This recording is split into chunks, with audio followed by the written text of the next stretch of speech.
Class आज हम determinant topic में एक्सरसाइज 4.6 स्टार्ट करेंगे।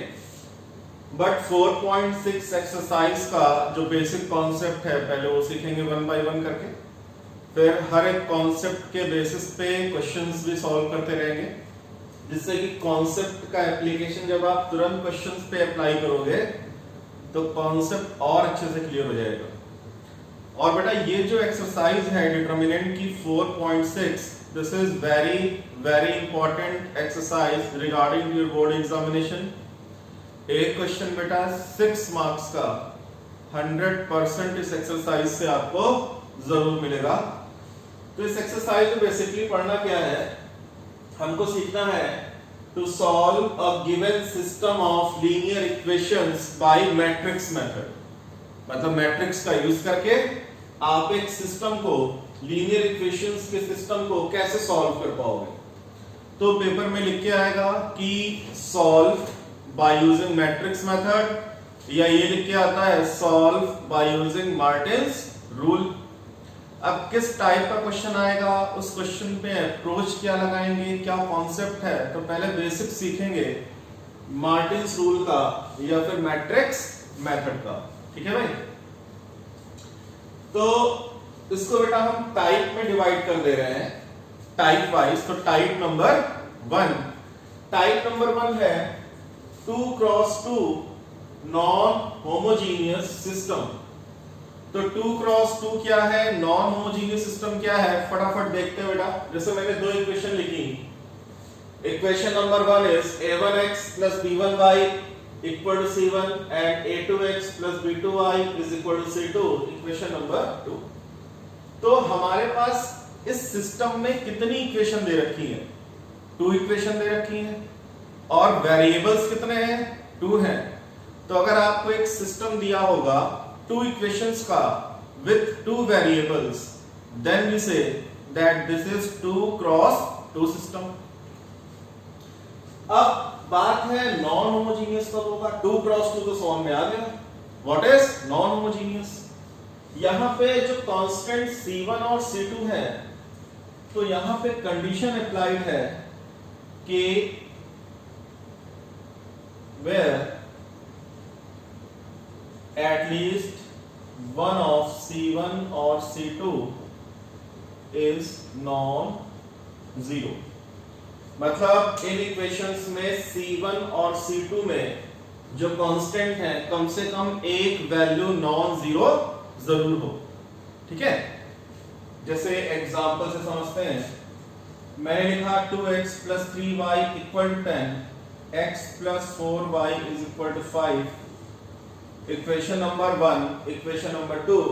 तो class this is a 2x2 system, क्योंकि दो इक्वेशन है और दो वेरिएबल हैं x and y। 2 equation 2 variable, 2x2 हो गया। अब नॉन होमोजीनियस का मतलब ये हुआ, आप बताओ c1 की वैल्यू क्या है 10, c2 की वैल्यू क्या है 5। तो नॉन होमोजीनियस ये इन्फॉर्म करता है कि जो भी c1 और c2 की वैल्यूज हो, इन दोनों वैल्यूज में कम से कम एक वैल्यू नॉन जीरो हो। c1 कितना है 10, c2 कितना है 5। तो यहां तो कोई भी वैल्यू जीरो नहीं है, यहां कोई भी वैल्यू जीरो नहीं है। और अच्छी बात है, मतलब ये कैसा सिस्टम है हमारा, नॉन होमोजीनियस। 2x2 क्या है, क्योंकि दो इक्वेशन और दो वेरिएबल है। अगर मैं यही लिख दूं, मैंने लिखा 2x plus 3y equal to 10 और second equation x plus 4y equal to 0। तो यहां देख बेटा c1 की वैल्यू क्या है, c1 की वैल्यू हो गई 10 और c2 की वैल्यू क्या हो गई 0, c2 की वैल्यू 0। तो c1 और c2 में, c1 और c2 में कह रहा है कम से कम एक वैल्यू नॉन जीरो हो। तो c1 और c2 में c1 की वैल्यू 10 है, c1 नॉन जीरो वैल्यू है, c1 नॉन जीरो है, c2 जीरो है, कोई दिक्कत नहीं। बट इन दोनों में एक वैल्यू तो नॉन जीरो मिल गई, तो ये भी हमारा नॉन होमोजीनियस है। NH का मतलब नॉन होमोजीनियस, ये भी कैसा है, नॉन होमोजीनियस। पर अगर इक्वेशन में ये लिख दूं मैं 2x plus 3y equal to 0 and x plus 4y equal to 0, equation number 1, equation number 2। बेटा C1 की वैल्यू क्या है 0 और C2 की वैल्यू क्या हो गई 0। तो इसने इस कंडीशन को फेल कर दिया। क्या फेल कर दिया, कह रहा C1 C2 में कम से कम एक वैल्यू नॉन जीरो होना जरूरी है, बट यहाँ पे C1 और C2 दोनों की वैल्यू 0 हो गई। तो अगर कांस्टेंट दोनों के दोनों 0 हो गए तो हम बोलेंगे उसको होमोजीनियस सिस्टम। तो ये कैसा सिस्टम है, होमोजीनियस सिस्टम है। 2 क्रॉस 2 तो है क्योंकि दो इक्वेशन दो वेरिएबल है, बट नॉन होमोजीनियस नहीं बोलेंगे, क्या बोलेंगे, होमोजीनियस सिस्टम। तो बेटा इतना तो क्लियर हो गया कि 2 क्रॉस 2 क्या होता है, नॉन होमोजीनियस सिस्टम क्या होता है, होमोजीनियस सिस्टम क्या होता है। इतना आप कॉपी कर लो, फिर हम आगे कॉन्सेप्ट स्टार्ट करें।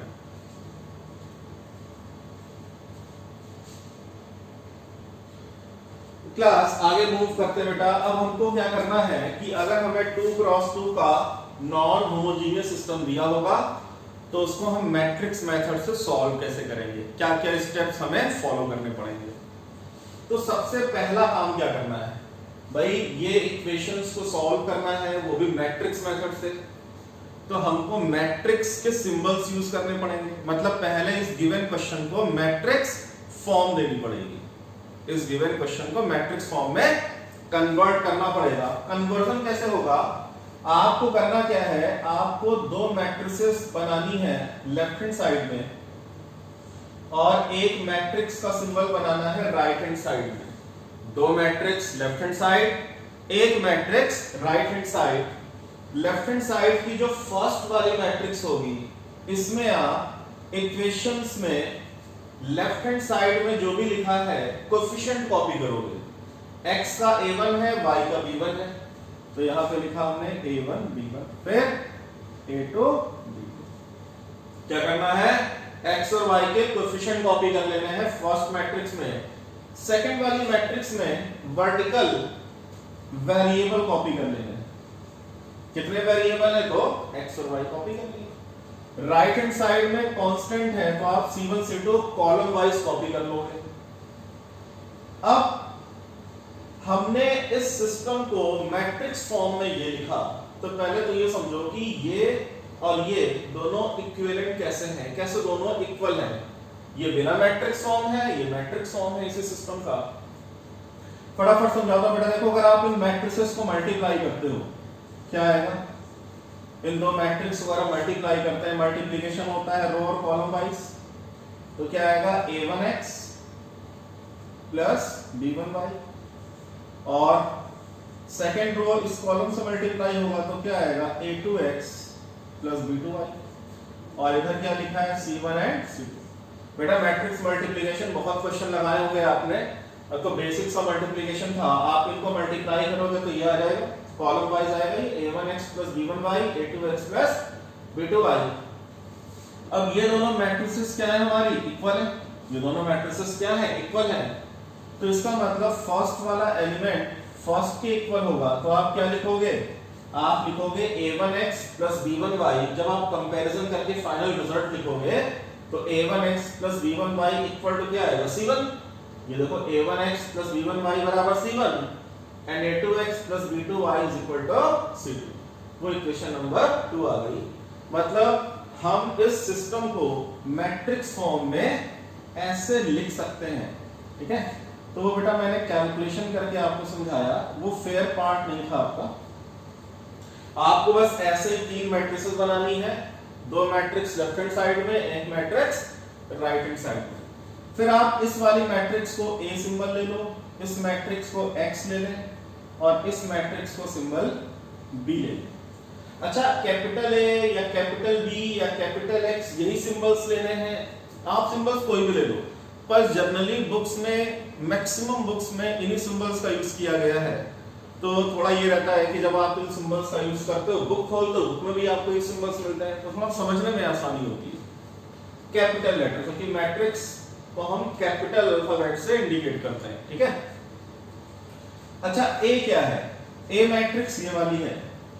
आपने इस मैट्रिक्स में लिखा क्या है, आपने इस मैट्रिक्स में लिखे हैं x और y के कोएफिशिएंट कॉपी किए हैं, x और y के कोएफिशिएंट्स को लिखा है। तो A मैट्रिक्स को हम यहां पे बोलेंगे कोएफिशिएंट मैट्रिक्स। कौन सी मैट्रिक्स? Coefficient matrix. बेटा एक्स मैट्रिक्स में क्या लिखा है? एक्स मैट्रिक्स में एक्स वाई जो कि वेरिएबल का रोल प्ले कर रहे हैं, तो एक्स मैट्रिक्स क्या है? Variable matrix. और बी मैट्रिक्स आपकी ये है राइट हैंड साइड वाली C1 C2। अच्छा C1 C2 कांस्टेंट है, C1 C2 कांस्टेंट है, तो बी मैट्रिक्स का नाम क्या है? Constant matrix. ये नाम रटने नहीं है भाई, जैसा काम है, कोएफिशिएंट कॉपी कर रहे हैं तो कोएफिशिएंट मैट्रिक्स, वेरिएबल कॉपी कर रहे हैं तो वेरिएबल मैट्रिक्स, कांस्टेंट कॉपी कर रहे हैं तो कांस्टेंट मैट्रिक्स। तो इसका मतलब हमको एक इक्वेशन मिल गई किस फॉर्म में?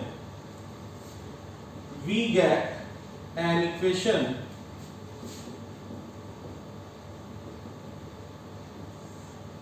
ax is equal to b। Class हमको एक इक्वेशन मिलेगी ax बराबर b, जहां पे a ये मैट्रिक्स, x ये मैट्रिक्स, b ये मैट्रिक्स। ठीक है भाई? सिंबल सेलेक्ट करने का बस एक ही रीजन है कि हम बार बार इन तीन मैट्रिक्स को कॉपी करने से अच्छा है कि इन मैट्रिक्स से कुछ सिंबल्स एज्यूम कर लें और सिंबल फॉर्म में लिख दें। लिखा आप यही तीन मैट्रिसेस ही यहां पे लिखी है, बस किस फॉर्म में? सिंबल फॉर्म में लिखी। अब यहां से केस नंबर 1, पहले बेटा आप इतना कॉपी कर लो, फिर हम केस 1 डिस्कस करते हैं।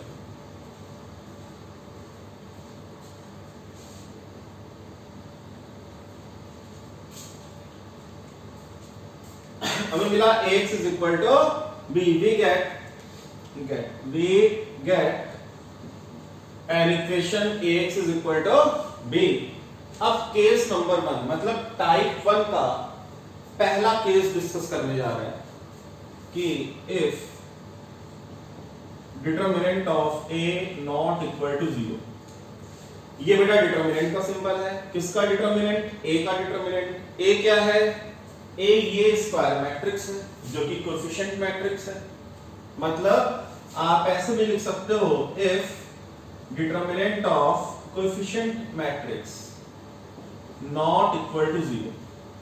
अगर कोएफिशिएंट मैट्रिक्स का डिटरमिनेंट 0 नहीं है तो हम लोगों ने इनवर्स कैलकुलेट करते समय सीखा था कि अगर किसी स्क्वायर मैट्रिक्स का डिटरमिनेंट वैल्यू 0 नहीं है तो उसका इनवर्स एग्जिस्ट करता है।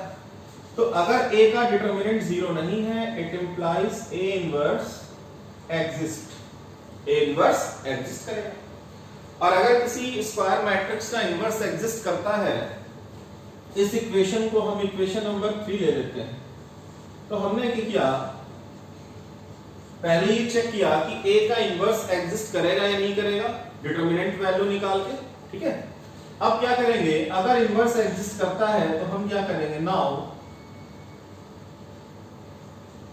Pre multiplying by a inverse both sides, कहां पे? In equation number 3। ये रही क्लास इक्वेशन नंबर 3। तो a इनवर्स से हम इस इक्वेशन 3 में क्या करने जा रहे हैं? Pre multiply. तो हम पहले ये बताएंगे प्री मल्टीप्लाई क्या होता है, पोस्ट मल्टीप्लाई क्या होता है। बहुत क्विकली बेटा सीखना है। ये बेटा कॉपी कर लिया होगा आपने, नहीं किया है तो पॉज करके कॉपी कर लेना। देख, प्री का मतलब होता है पहले, और पोस्ट का मतलब होता है बाद में। मतलब अगर हम a इनवर्स से इस इक्वेशन में प्री मल्टीप्लाई करेंगे तो a इनवर्स को दोनों साइड फर्स्ट पोजीशन पे रखेंगे। तो हमने क्या करना है? प्री मल्टीप्लिकेशन करना है इस इक्वेशन में। तो हमने क्या लिखा? चलो इक्वेशन 3 पहले लिख लेते हैं। From 3ax equal to b, ये कॉपी किया। अब इसमें क्या करना है? a इनवर्स से प्री मल्टीप्लाई, तो हमने लिखा a inverse ax is equal to a inverse into b। ये बेटा a इनवर्स, ठीक है? दोनों साइड a इनवर्स से प्री मल्टीप्लाई की। फिर बेटा आपको याद होगा मैट्रिक्स मल्टीप्लिकेशन की प्रॉपर्टीज लिखाई थी, वहां पे लिखाया था एसोसिएटिव प्रॉपर्टी। मतलब अगर ये लिखा हो a b c लिखा हो तीन मैट्रिसेस अगर एबीसी प्रोडक्ट अगर इनका डिफाइंड है तो आप इसको क्या लिख सकते हो, AB इंटू सी लिख सकते हो, या फिर A और BC, मतलब इन तीन में दो इधर से उठा के C छोड़ दो इधर, या फिर A को लेफ्ट में लिख लो, BC की पेयरिंग कर लो। ठीक है, तो आप बताओ ये जो AX लिखा है A inverse A into x, ये ब्रैकेट में है, तो हम इसको A इनवर्स को A एक साथ x को अलग कर सकते हैं, इज इक्वल टू इधर तो A इनवर्स इंटू B लिखा हुआ है यूजिंग एसोसिएटिव प्रॉपर्टी। अब A इनवर्स A क्या होता है, I होता है into x is equal to A inverse B, और आइडेंटिटी मैट्रिक्स को आप किसी मैट्रिक्स से मल्टीप्लाई करते हो तो मैट्रिक्स आती है। मतलब यहां हमको क्या मिला बताओ, लेफ्ट हैंड साइड क्या दे देगा, लेफ्ट हैंड साइड देगा I इंटू एक्स बराबर x, और राइट हैंड साइड में क्या लिखा है A इनवर्स इंटू B। तो we get x is equal to A inverse B after pre-multiplying by A inverse in equation number 3। Note करो बेटा इतना।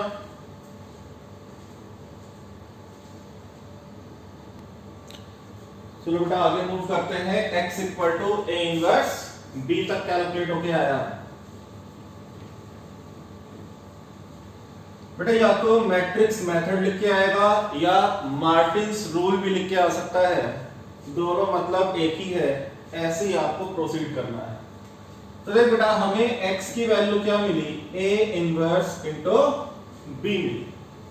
अच्छा ये जो कैपिटल X है, जो कैपिटल X था, आप बैक करके देखो, कैपिटल X था हमारा x एंड y, भाई कैपिटल X को हमने x और y मैट्रिक्स अज्यूम कर रखा था। अब A इनवर्स, क्योंकि A इनवर्स तो एग्जिस्ट करता है, ऐसा केस हमने अज्यूम किया है। ठीक है, A इनवर्स का फॉर्मूला क्या होता है, adjoint A upon determinant of A। मतलब इसके बाद आप क्या करोगे, जो भी मैट्रिक्स A हम लोगों ने अज्यूम कर रखी है कोएफिशिएंट मैट्रिक्स, उसका इनवर्स कैलकुलेट कर लोगे, किस फॉर्मूले से, एडजॉइंट ऑफ A निकालोगे divided by determinant of A, और 2 क्रॉस 2 का एडजॉइंट बहुत क्विकली कैलकुलेट कर सकते हो आप, और इनटू B। मतलब अब आपके पास एक ही काम बचा है, आपको A का एडजॉइंट निकालना है। आप बताओ A एक मैट्रिक्स है तो एडजॉइंट ऑफ A भी एक मैट्रिक्स कैलकुलेट होके आएगी, मतलब ये चीज क्या कैलकुलेट होके आएगी, एक मैट्रिक्स। B क्या है, मैट्रिक्स, B क्या है, मैट्रिक्स। ये क्या है, डिटरमिनेंट ऑफ A, कोई नंबर कैलकुलेट होके आएगा। तो ऊपर ये वाली मैट्रिक्स इस वाली मैट्रिक्स से मल्टीप्लाई होगी, तो मैट्रिक्स मल्टीप्लिकेशन करके एक मैट्रिक्स देगा। ठीक है, और लेफ्ट हैंड साइड में भी एक मैट्रिक्स लिखी है, ये जो स्केलर है, जो कांस्टेंट नीचे है, ये मैट्रिक्स के इनसाइड ले जाना, और दोनों तरफ कंपेयर जब आप कर लोगे तो आपको इजीली x और y की वैल्यू कैलकुलेट होके मिल जाएगी। ये तो खैर हुआ कि x और y हमने निकाला, कैसे कैलकुलेशन करेंगे एक क्वेश्चन के हेल्प से भी हम सीखेंगे इस केस को।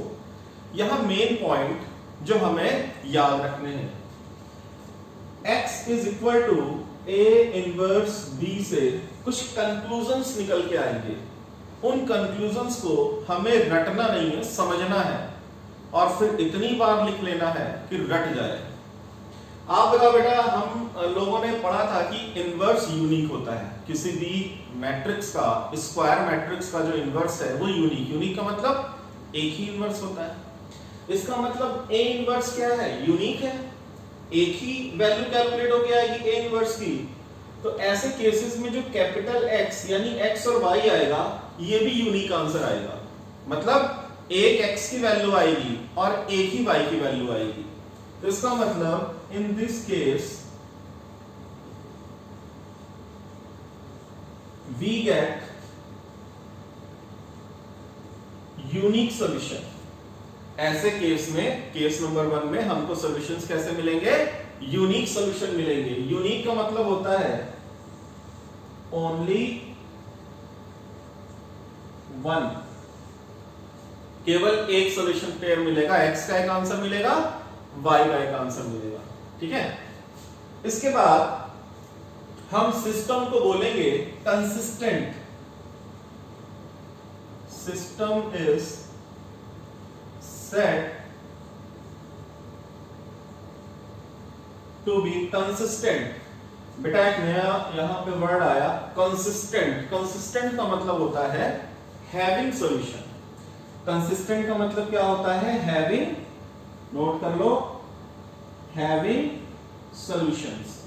मतलब अगर आपको किसी सिस्टम के सॉल्यूशंस मिल रहे हो, ठीक है, एक आंसर मिले या एक से ज्यादा भी मिल सकते हैं, तो आपको आंसर मिला, एक ही आंसर मिलेगा, एक x का एक y का मिलेगा, बट आंसर तो मिलेगा ना। It means if we have solutions then we say that the system is consistent. और अगर हम लोग के पास सॉल्व किया, सॉल्यूशन कैलकुलेट होके नहीं आया, कोई भी आंसर कैलकुलेट होके नहीं आया, मतलब नो सॉल्यूशन, देन वी से द सिस्टम इज इनकंसिस्टेंट। तो खैर इस केस में हमको सॉल्यूशन मिलते हैं, सिस्टम कंसिस्टेंट कहलाता है। बट इस केस में हमको यूनिक सॉल्यूशन मिलते हैं, मतलब एक x की वैल्यू मिलेगी और एक y की वैल्यू मिलेगी। और जो यूनिक सॉल्यूशन होते हैं, जो यूनिक सॉल्यूशन होते हैं वो हमेशा इंडिपेंडेंट होते हैं। क्या होते हैं? इंडिपेंडेंट। तो यहां से कंक्लूजन बाद में निकल के आया कि in this case we get unique solution, system is called consistent, and the type of solutions कैसा टाइप है? इंडिपेंडेंट होगा।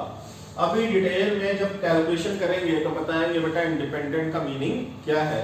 तो फटाफट इतना नोट करो, फिर हम अगले कॉन्सेप्ट पे आते हैं। क्लास अब इसी का केस नंबर 2, मतलब ये 2x2 का नॉन होमोजेनियस सिस्टम दिया है, हमने मैट्रिक्स फॉर्म करी। ये आपको दोबारा फॉर्म नहीं करनी है, आपको बस आगे जितना भी आपने कॉपी किया है सीक्वेंस वाइज बस आप केस नंबर 2 लिख लो और इक्वेशन थर्ड कॉपी कर लेना। इक्वेशन थर्ड Ax बराबर b। तो ये A matrix X matrix Ax बराबर b इक्वेशन बनी थी। अब सपोज हमने A का डिटरमिनेंट कैलकुलेट किया। केस 1 में क्या हमने अज्यूम किया था? मान लिया कि A का डिटरमिनेंट 0 नहीं आएगा, और ऐसा भी हो सकता है कि A का डिटरमिनेंट वैल्यू कैलकुलेट करें और वो 0 आ जाए। अच्छा, केस 1 मैंने यहां पैरेलल में लिख दिया है ताकि दोनों में कंपैरिजन भी कर पाए। Ax बराबर b में अगर हमने A का डिटरमिनेंट वैल्यू 0 नहीं आया था तो हमने A इनवर्स से प्री मल्टीप्लाई किया था और कैलकुलेशन करके देखा था, x बराबर A इनवर्स b आया था और A इनवर्स कैलकुलेट करके x की वैल्यू कैलकुलेट करनी सिखा दी। पर बेटा यहां पे क्या है, अगर डिटरमिनेंट ऑफ A 0 आ गया तो इसका मतलब ये हुआ कि A inverse does not exist. और अगर A इनवर्स एग्जिस्ट नहीं करेगा, जब कोई चीज एग्जिस्ट ही नहीं कर रही, तो अब हम प्री मल्टीप्लाई कर ही नहीं पाएंगे, प्री मल्टीप्लाई नहीं कर पाएंगे। मतलब Ax बराबर b, Ax बराबर b से x बराबर A इनवर्स b तभी लिख सकते हैं जब डिटरमिनेंट 0 ना हो। अगर डिटरमिनेंट A की वैल्यू 0 है तो A इनवर्स एग्जिस्टेंस ही नहीं करेगा, A इनवर्स एग्जिस्ट नहीं करेगा तो हम A इनवर्स से प्री मल्टीप्लाई नहीं कर पाएंगे। तो मतलब इस इक्वेशन को हम नहीं लिखेंगे। अब आगे करना क्या है, अगर डिटरमिनेंट A 0 आ जाए, A इनवर्स एग्जिस्ट ना करे, तो हमें कुछ और कैलकुलेशन करनी पड़ेगी। We have to do some extra work, then find adjoint of A into B। तो आपको क्या फाइंड करना है? A का एडजॉइंट और B से मल्टीप्लाई करना है। A का एडजॉइंट का मतलब बेटा ये जो आपने A मैट्रिक्स बना रखी होगी इसका एडजॉइंट कैलकुलेट कर लेना, एडजॉइंट 2x2 का निकालना आता है, और इनटू B मैट्रिक्स मतलब ये जो कांस्टेंट मैट्रिक्स है इसका मल्टीप्लाई कर देना। बट ध्यान रखना एडजॉइंट A पहले लिखना, B बाद में लिखना, ठीक है। अब अगर एडजॉइंट A इनटू हमने B निकाला और if adjoint of A if ADJ into B equal to, बेटा ये डार्क होगा मतलब क्या है? Null matrix. अगर एडजॉइंट ए इंटू बी हमने कैलकुलेशन किया, अगर ये कैलकुलेट करने पे नल मैट्रिक्स आ गई, then system is consistent. System अभी कंसिस्टेंट ही कहलाएगा, लेकिन इस केस में हमको एक आंसर नहीं मिलेगा, मतलब यूनिक सॉल्यूशन नहीं मिलेंगे, ठीक है, हमको इनफाइनाइट मेनी आंसर मिलेंगे, and we get infinite many solution. क्या करा, ax बराबर b बनाया, फिर हमने a का डिटरमिनेंट निकाला, और बाय चांस वो जीरो कैलकुलेट होके आ गया। अगर वो जीरो कैलकुलेट होके आया तो a इनवर्स एग्जिस्ट नहीं करेगा, तो आप एडजॉइंट a इनटू b निकालोगे। अगर adjoint a into b calculation करने पे नल मैट्रिक्स आ गई, ठीक है, मतलब डिटरमिनेंट जीरो आए और adjoint a into b zero matrix के बराबर आ जाए, तो हम बोलेंगे सिस्टम अब भी कंसिस्टेंट है, बट हमको कैसा मिलेगा, इनफाइनाइट मैनी, बहुत सारे आंसर मिलेंगे, ठीक है। और ऐसे केसेस में अगर इनफाइनाइट मैनी आंसर्स मिलते हैं तो सॉल्यूशंस का जो टाइप होता है वो कहलाता है डिपेंडेंट। क्या कहलाता है, डिपेंडेंट कहलाता है। कुछ चीजें अभी हम डिटेल में अलग से डिस्कशन करेंगे, ठीक है, पर हमें जो फेयर वर्क करना है, जो अपने बोर्ड एग्जाम में करना है, वो इतना ही है। बाकी कुछ चीजें हैं डिपेंडेंट, क्यों, मतलब कैसे डिपेंडेंट हो रहा है, इंडिपेंडेंट का मीनिंग क्या है, ये सब क्वेश्चन सॉल्व करके अभी क्लियर हो जाएगा। तो फटाफट बेटा ये केस नोट करो यहां तक, फिर आगे प्रोसीड करते हैं।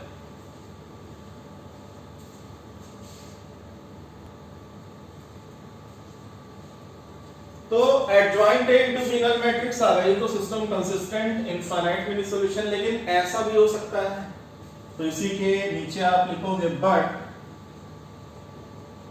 if adjoint of A into B निकाला और ये जीरो मैट्रिक्स नहीं आई, ये किसका सिंबल है, जीरो मैट्रिक्स का, adjoint A into B निकाला, जीरो मैट्रिक्स नहीं आई, then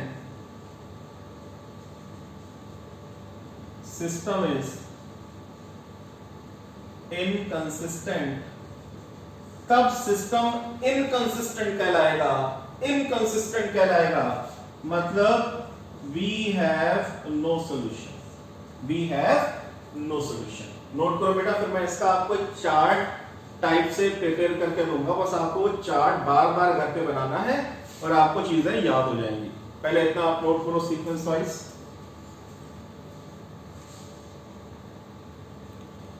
तो मैं क्या करूंगा बेटा, एक कॉन्सेप्ट तो आपको पूरा कंप्लीट ऐसे ही नोट करना है, मैं अब इसका एक फ्लो चार्ट आपको बना के दिखाता हूं, मतलब शॉर्ट फॉर्म में कैसे आप इसको याद कर सकते हो। सपोज हमें ये दो इक्वेशन दे रखी है, a1x plus b1y c1, a2x b2y बराबर c2, बट मैं बेटा फिर से इसके लिए नॉन होमोजीनियस, मतलब एटलीस्ट वन ऑफ c1 और c2 इज नॉन जीरो। हम क्या करते हैं, तीन मैट्रिक्स बनाते हैं, इसको हम ax बराबर b फॉर्म में नोट कर लेते हैं, ठीक है। यहां पे लिखते हैं a1 b1 a2 b2 xy c1 c2। अब इधर आओ, ये कहानी हो गई ax बराबर b की, इक्वेशन नंबर 3 की।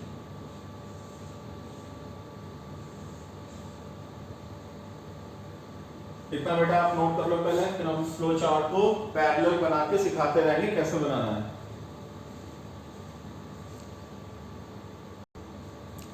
तो क्लास अगर ax बराबर b आता है तो यहां से दो रास्ते हैं, टू वेज हैं। मान लो डिटरमिनेंट a की जीरो नहीं आई, ठीक है, तो फिर आप क्या यूज करोगे, ax बराबर b से डायरेक्ट x बराबर a इनवर्स b, ठीक है।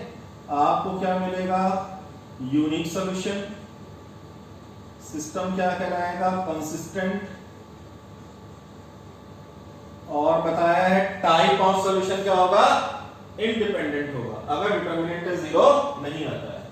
मान लो कैलकुलेशन किया और डिटरमिनेंट ए की वैल्यू 0 आ गई, तो हम इधर चले गए। जब डिटरमिनेंट ए 0 आएगा फिर आप क्या करोगे, फिर ये कहेगा कि फाइंड, क्या फाइंड करो, adjoint of A into B calculate करो। एडजॉइंट ए पहले, बी बाद में, इसकी वैल्यू कैलकुलेट करो। फिर यहां से दो वैल्यूज, दो चीजें हो सकती हैं कि हमने adjoint of A into B calculate किया और इसकी वैल्यू कैसे कैलकुलेट होके आ गई, नल मैट्रिक्स। क्या, तो हम बोलेंगे सिस्टम अभी कंसिस्टेंट है, बट हमको कैसे मिलेंगे, इनफाइनाइट मैनी सॉल्यूशन और डिपेंडेंट। कैसा, डिपेंडेंट। पर ऐसे हो सकता है कि एडजॉइंट इनटू बी निकाले, जीरो मैट्रिक्स यहां हो सकता है कि जीरो मैट्रिक्स ना, मतलब not equal to null matrix. Adjoint A zero matrix आ गई, adjoint A not equal to null matrix आई, तो क्या डिक्लेयर करेंगे, इनकंसिस्टेंट, मतलब नो सॉल्यूशन। तो जितना भी कॉन्सेप्ट अभी हम लोगों ने पढ़ा, डिटेल्ड में आपको थ्योरी कॉपी करनी है एक एक चीज, फिर लास्ट में इसका एक चार्ट ये बना के आपको इतनी बार बनाना है कि चीजें रट जाए। नोट करो, फिर क्वेश्चन ट्राई करते हैं इन पे बेस।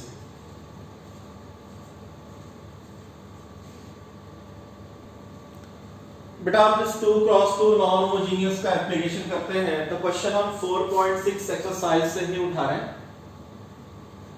क्वेश्चन नंबर 1, इसमें बेटा इस क्वेश्चन में केवल ये पूछा है कि चेक करो, check the consistency of the following system. मतलब आप बस ये चेक करके बता दो कि सिस्टम कंसिस्टेंट है या नहीं है, आपको एक्स और वाई की वैल्यू नहीं कैलकुलेट करनी है। जब वो ये लिखेगा कि सॉल्व बाय मैट्रिक्स मेथड, ठीक है, तब आपको पर्टिकुलर पूरा एक्स और वाई की वैल्यू निकाल के दिखानी है। हमें यहां पे केवल बोला है कि कंसिस्टेंसी चेक करके बताओ, तो बेटा हम क्या करेंगे, 3 मैट्रिक्स बनाएंगे और check the consistency matrix method लिख के आएगा। ठीक है, क्या लिखा हमने, 1 2 2 2 3 x एंड y 2 and 3। बेटा समझ में आ गया होगा, फटाफट कोएफिशिएंट कॉपी किए, वेरिएबल कॉपी किया और इसको आप क्या लिखते हो, a matrix, this is x matrix, this is b matrix. सारा खेल a की डिटरमिनेंट वैल्यू पे डिपेंड करता है। हमने क्या करना है, a का डिटरमिनेंट निकालना है, तो और यहीं पे निकाल लेते हैं, determinant of a। Class A matrix है 1 2 2 3, तो डिटरमिनेंट ऑफ A 1 2 2 3 इजी है, क्या आएगा, 3 into 1 3 और 2 into 2 4, 3 minus 4 क्या आया, -1 आया। इसका मतलब कोएफिशिएंट मैट्रिक्स जो A है इसकी डिटरमिनेंट वैल्यू -1 आई, नॉट इक्वल टू 0। और इधर आओ बेटा, अगर Ax बराबर B से डिटरमिनेंट A 0 नहीं आता है तो हम क्या कमेंट करते हैं, सिस्टम कैसा है, कंसिस्टेंट है। तो बस इसने ये पूछा है कंसिस्टेंट है या नहीं है, तो हम लिख देंगे सिंस डिटरमिनेंट A 0 नहीं है, that's why the given system is consistent. तो आंसर क्या लिख के आओगे, कंसिस्टेंट। अगर इसने बोला हो तो सॉल्व, तो फिर हम आगे और प्रोसीड करते, बट आगे हमें यहाँ पे कुछ नहीं करना है। Note down.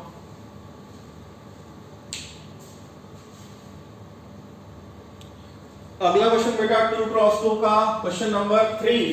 क्वेश्चन नंबर 3 यहां पे पूछा है कि आप कंसिस्टेंसी चेक करके बताओ कंसिस्टेंट है या इनकंसिस्टेंट है। तो हम जल्दी से बेटा 3 मैट्रिक्स यहां पे लिख लेते हैं, 1 3 2 6, क्या आएगा, 1 3 2 6। Variable matrix x y 5 and 8, ax बराबर b। बेटा एक चीज और कि जब आप ax बराबर b लिखोगे तो आपको कॉपी में a क्या है, कोएफिशिएंट मैट्रिक्स, x क्या है, वेरिएबल मैट्रिक्स, b क्या है, कांस्टेंट मैट्रिक्स, ब्रैकेट में लिख के आना है। ठीक है, मैं बाहर बाहर यहाँ पे लिख के दिखाऊंगा नहीं। क्या करना है भाई, डिटरमिनेंट ऑफ a कैलकुलेट करना है। सारा का सारा डिपेंडेंसी a के डिटरमिनेंट पे है कि आगे हम कैसे प्रोसीड करेंगे। a का डिटरमिनेंट आया 1 3 2 6, 1 into 6 6, 3 into 2 6, 6 minus 6 क्या आया 0 आ गया। सिरदर्दी हो गई भाई, 0 आया मतलब आगे और काम करो। इधर आ जाओ चार्ट पे आओ। Ax बराबर b से ये तो आया नहीं, अगर ये डिटरमिनेंट 0 ना आता तो हम कंसिस्टेंट बोल के चले जाते, लिख के चले जाते, पर डिटरमिनेंट 0 आ गया। अगर डिटरमिनेंट 0 आएगा तो फिर आप एक कैलकुलेशन और करोगे, adjoint a into b calculate करोगे, मतलब अब हमको एडजॉइंट a कैलकुलेट करना पड़ेगा। तो हम यहां पे एडजॉइंट a, क्योंकि इजी है इसका, एडजॉइंट a कैलकुलेट कर लेते हैं। एडजॉइंट ऑफ a, बेटा ये रही मैट्रिक्स A, तो 2 क्रॉस 2 का एडजॉइंट निकालना सबसे आसान, डायगोनल को इंटरचेंज कर दो, मतलब 6 1 यहां आ जाएगा, और जो ऑफ डायगोनल है, ठीक है, यहां पे साइन चेंज कर दो, क्या आएगा -3 और -2। 6 और 1 को इंटरचेंज किया, इनके साइन चेंज कर दिए, ये इस A का एडजॉइंट कैलकुलेट होके आ गया। अब इसमें बोला है कि adjoint A into B calculate करो, तो हम फटाफट निकालते हैं adjoint A into B।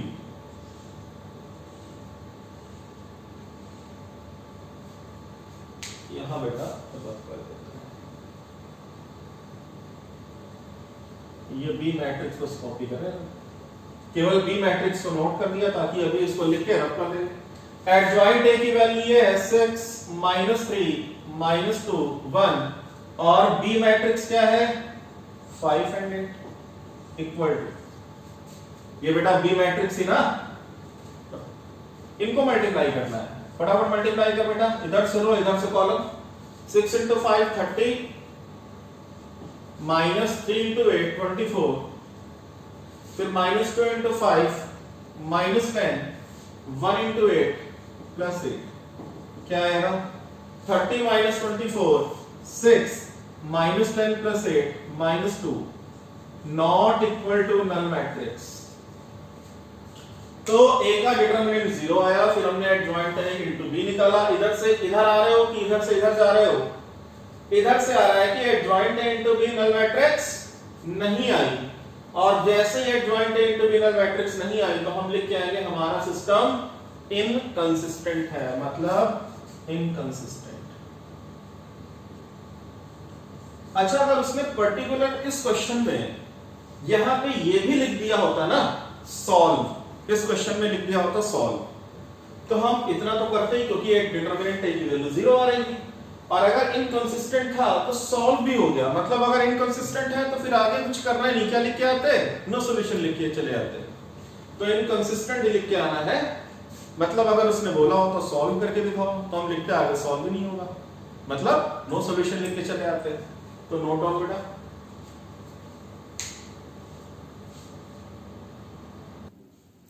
Class 2 cross 2 का अगला जो क्वेश्चन है 4.6 में, क्वेश्चन नंबर 7 उठाते हैं। 7 में लिखा है सॉल्व, मतलब यहां पे पूरा आपको सॉल्यूशन दिखाना है, ठीक है।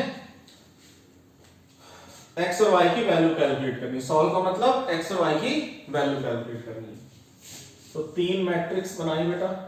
अब बेटा मैं बहुत स्पीड में सॉल्व करूंगा क्योंकि बहुत डिटेल में हम लोगों ने एक्सप्लेनेशन दिया अभी तक, और आई होप आप पूरा का पूरा वीडियो देखते हो, आपको पूरी चीज क्लियर हो गई होगी। बीच बीच में बेटा देखोगे तो कुछ समझ में आने वाला है नहीं। कॉन्सेप्ट अगर क्लियर है तो कोई दिक्कत नहीं है, पर अगर पहली बार देख रहे हो कॉन्सेप्ट क्लियर नहीं है तो पूरा वीडियो देखो, फिर आप क्वेश्चंस पे आओ। तो हमने मैट्रिक्स बनाई, ये हमारी हो गई A matrix x is equal to B।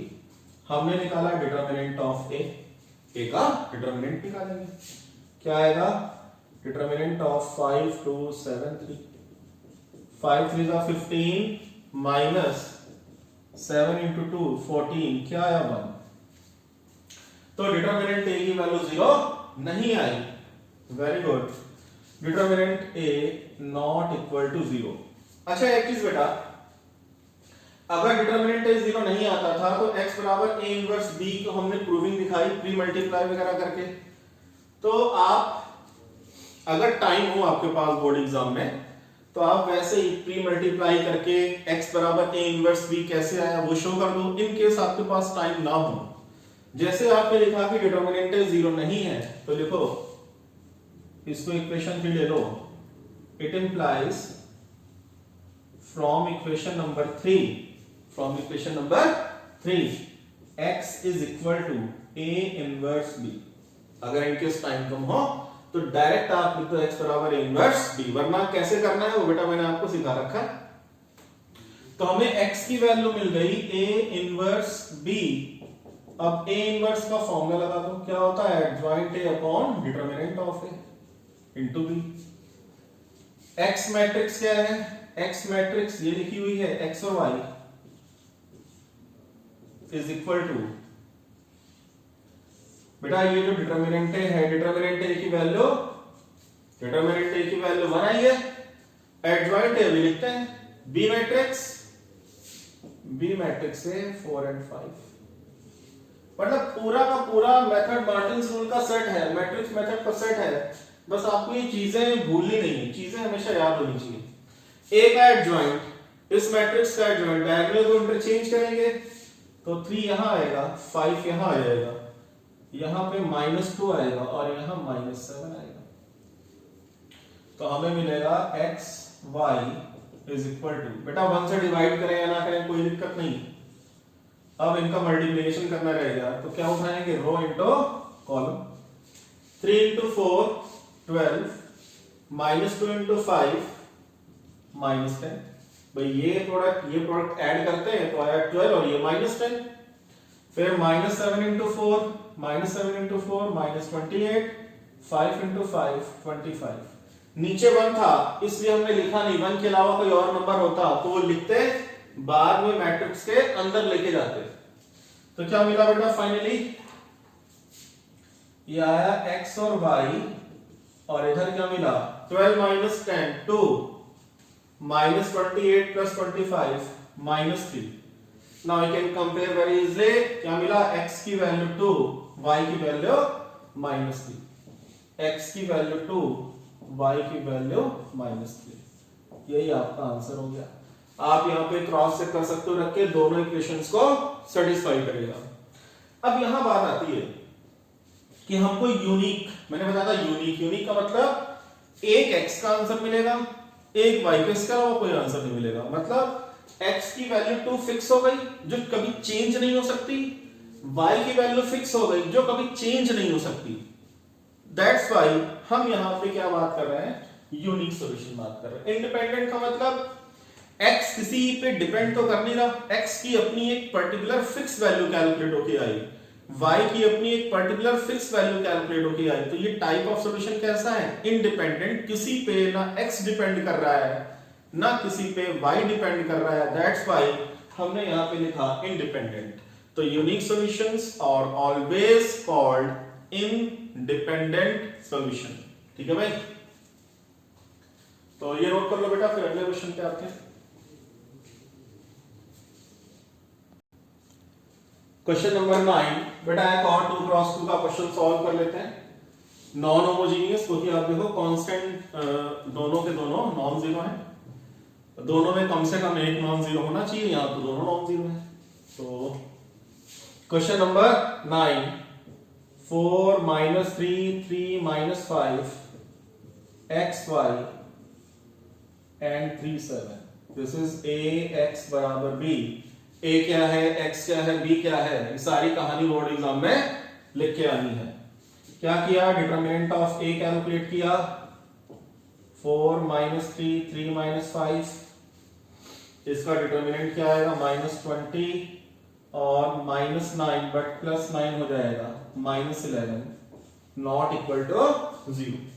Actually बेटा है क्या, खासकर मैं सीबीएसई बोर्ड की बात कर रहा हूं, तो सीबीएसई बोर्ड में ax बराबर b से केसेस तो determinant a not equal to 0, determinant a बराबर 0 पे ये पूरा डिटेल्ड कॉन्सेप्ट तो है, बट क्वेश्चंस जो पुट अप किए जाते हैं वो generally determinant a not equal to 0 पे पुट अप किए जाते हैं, जिसमें अगर 2 क्रॉस 2 का सिस्टम है तो x और y की वैल्यू पूछेगा, और अगर 3 क्रॉस 3 का सिस्टम है जो भी हम लोग पढ़ेंगे जिसमें x y z वेरिएबल रहेंगे, तो वहां पे हमको x y z की वैल्यू निकालने के लिए आएगी।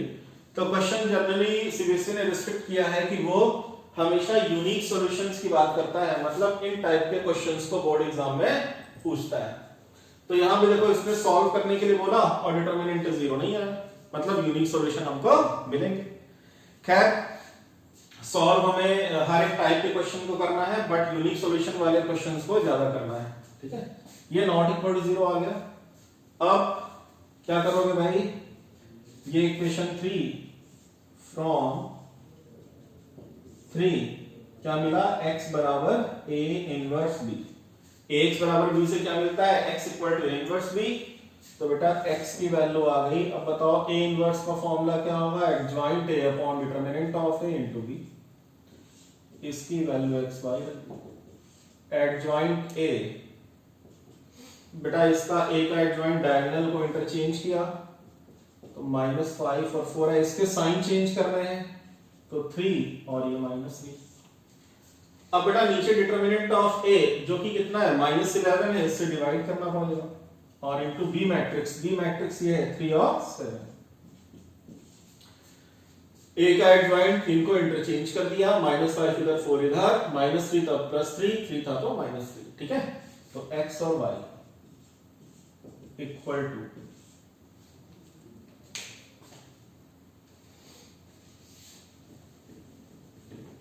क्या हुआ भाई, ये आया मल्टीप्लीकेशन बेटा क्या आएगा, -15 और 3 इंटू 7 21, फिर -9 4 इंटू 7 28, बट अभी नीचे कितना है -11 भी नीचे है, तो इक्वल टू क्लास -15 प्लस 21 कितना देगा 6 और 28 -9 कितना देगा 19 डिवाइडेड बाय -11। अब -11 को अंदर ले जाओ तो मैट्रिक्स में जब कोई स्केलर इनसाइड जाता है तो हर एक नंबर पे जाएगा, तो ये कितना आएगा -6/11। बेटा -11 ऊपर गया तो -6/11 और -19/11। कंपेयर कर लो, x की वैल्यू ये आएगी और y की वैल्यू ये आएगी, मतलब आंसर क्या मिला, x -6/11 और y -19/11। Note down.